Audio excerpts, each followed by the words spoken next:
All right. Hi, everybody. Welcome. This is Friday, May 22nd, and it's actually Thursday, May 21st. And I'm recording this for you so that you have a chance to maybe, if you want, as a completely optional activity, take a look at Gillian Andersen in A Streetcar Named Desire. National Theatre Live at Home is allowing access to the stage play, and you've probably heard the title before. A Streetcar Named Desire is a very famous play by Tennessee Williams. So in case you do check that out on the internet, I wanted to give you some setup for it in about a 10-minute video here. So if you're planning on maybe watching that play, great, check this video out. If you don't want to, that is fine. Click stop. You do not have to listen to the rest of this. But here's my sort of 2 cents on why I think it would be worth your while enjoying and watching this broadcast. Now, Streetcar Named Desire, like I said, was a Tennessee Williams play. This particular play, it's about Blanche Dubois, so it focuses on that as our protagonist, and it follows her at the moment where she's moving in temporarily with her sister Stella, and her sister's husband, Stanley. So Stella and Stanley are living in New Orleans, and Blanche is also from a nearby area, but more from the south in sort of a plantation style background. So Blanche is coming from the family home and the family hometown to this big city of New Orleans, and it's in the post-war era. So we're talking like 50s kind of thing, 40s, 50s, 40s actually. And so I wanted to let you know those are the kind of the main characters. Now, what you're gonna see right away is that Stella and Stanley, who are super at home in this urban setting and comfortable with each other and living what at the time is a pretty modern lifestyle, have a culture clash with Blanche when she's moving into the house.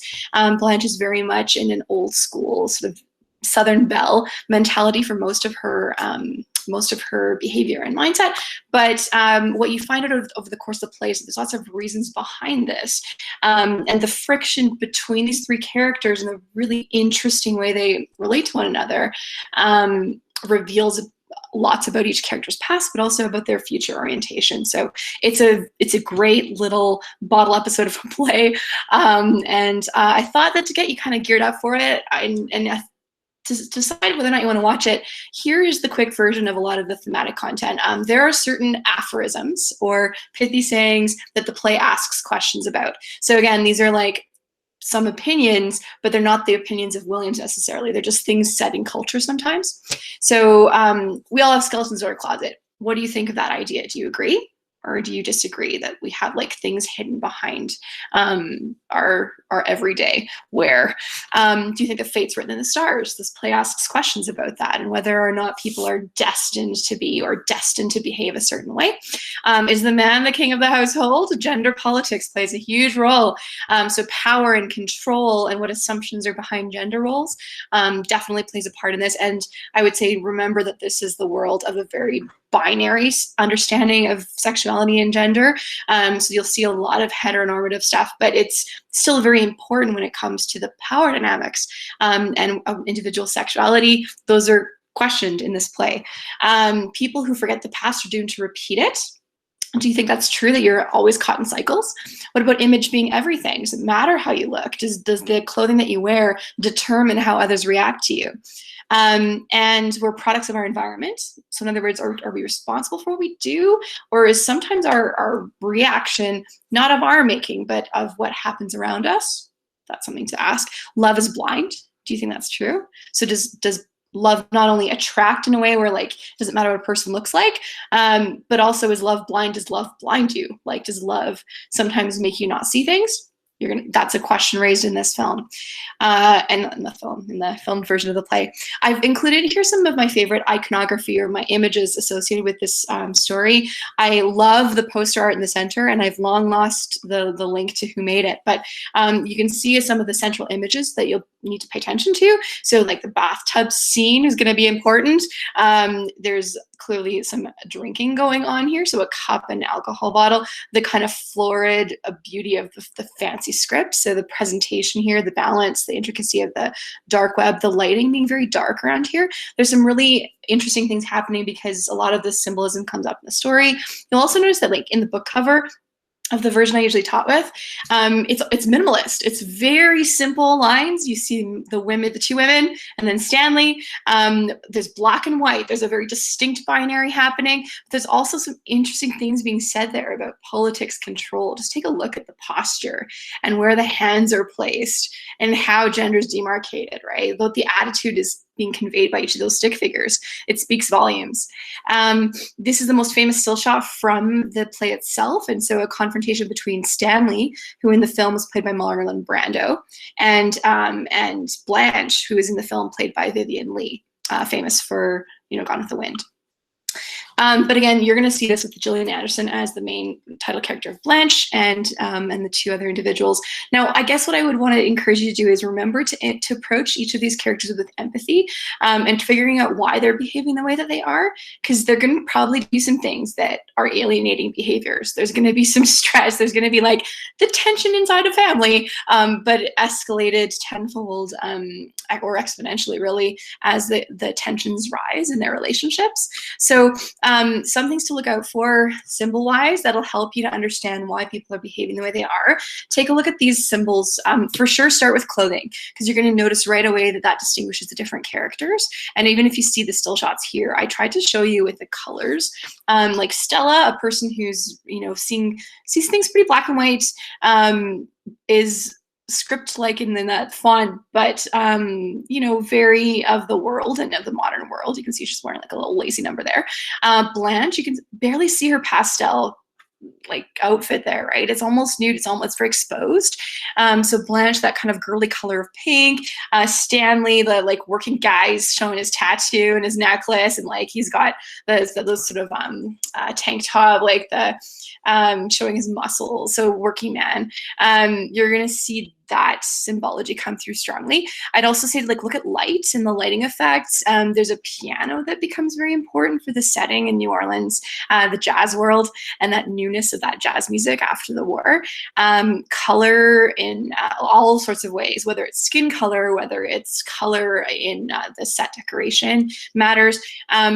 There's drinking and gambling, and I kind of put the Blanche font and the Stella Stanley fonts in there, because you're going to see that, especially with Stanley and Blanche, that social part of the world matters. There is an issue with physical abuse that comes up in the storyline. You can see it's in Stella's colors and font there. So look at the relationship between Stella and Stanley. There's a really famous scene that you will know right away, where Stanley shouts his wife's name to the air. That very famous scene. It's from in here, and the physicality of that couple matters. The baths, and I put that in Stella's font because like she's encouraging her sister to like relax with bath time sometimes, but it's also something that Blanche does quite habitually, and you'll see why. That as we unpack the layers of why Blanche returns in her mind to a waltz moment from her past.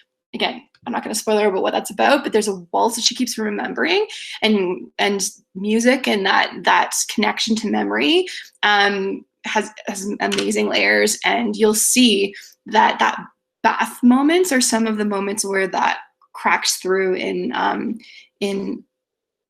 terms of seeing Blanche's very fragile inner self. Okay, so look around you for the symbols, and that includes the residents. And in particular, I hope you can see even in this little tiny still shot from a past production, this isn't necessarily the National Theatre one, but just from a past production, the kind of slightly broken down inner urban neighborhood, like middle class, not fancy. You can see that wealth gap right away. And I'm hoping you can also see very simple: kitchen, bedroom. Those are the two places you see. You also get to see a lot of this curtain being used, so the masking of light, the attempt to divide, but with something very flimsy. So that's kind of a cool thing to pay attention to. Also know the context. We're in 1940s, late 40s. So after the war, people have had war experiences and have earned cred. So people like Stanley have earned credibility, maybe as mechanics, maybe as serving in the military.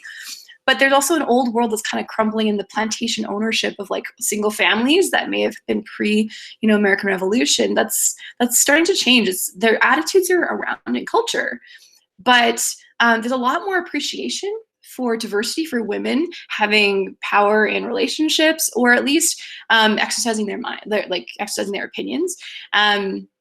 And yeah, for fellow serving people of various backgrounds, whether that's different ethnic backgrounds or like different cultural backgrounds. New Orleans is a hybrid place, and so it's more welcoming than maybe going to an Old South plantation would be if you're a person of color, or if you're a person with different linguistic background, like ELL, or if you're a person who just associates with a different working kind of class. New Orleans is more inclusive than perhaps the Old South of this time.